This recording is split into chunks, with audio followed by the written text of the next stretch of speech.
ku rattaba mana subscribe sannan ku danna ƙararrawa. Haka zalika ku baɗa mana like, ku saburbuɗo mana sharhi, sannan ku yaɗa wannan ɗauka. Dai kenan. Assalamu alaikum warahmatullahi wabarakatuhu, ya ikhwanul muslimina. Yau mun dawo kan ƙarin girman alƙalami a rubutu. Ana yawan tambaya ta ma matsalar ta tasirantu ga 'yan uwanmu maza dai. To, akwai abubuwa uku zuwa huɗu da mutane ba su lura ba.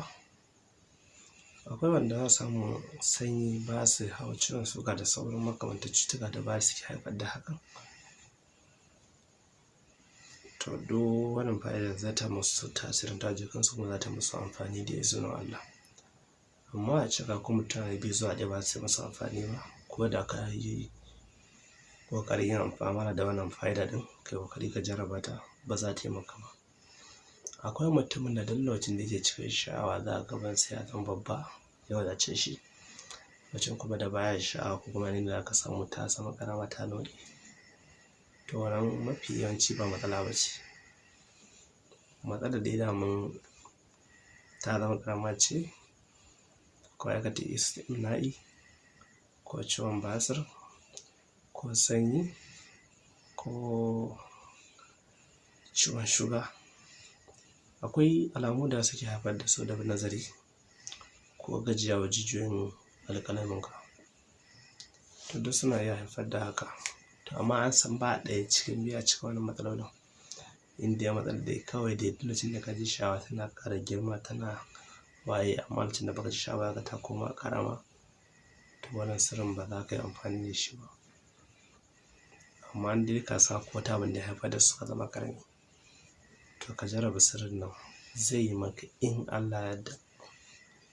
Don Allah ne yake ba yi mu muke ba, mu da illa ka ci abin da muka sani ko muka jarraba, sai mu san da 'yan uwa sai amfani nan. Saboda sirri ne mai ƙarfin gaske kuma sirri ne mujarrabi. An jarraba ba da yawa ba kuma Allah ya sa su da haka sun samu lafiya. To duk abubuwan da aka same su abubuwa guda biyu ne zuwa uku dai.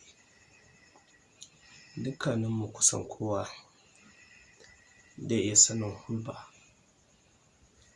manta, na biyu man kanamfari, na uku man albasa. Kun ji su? Kin ji? Ka ji? Kowa ji? To shi ne abin da aka nema. Abin da ake so a fahimta nan za ka rana su ne. Misali ka samu man albasa, ba so ka sami mil lita 50. Mil 50 ba lita ba, mil 50, mil. Ko kuma ce misali mil, shi ma ka sami misalin mil 50. Shi ma kanamfarin ka same shi haka, shi ma albasan ka same shi kuma haka.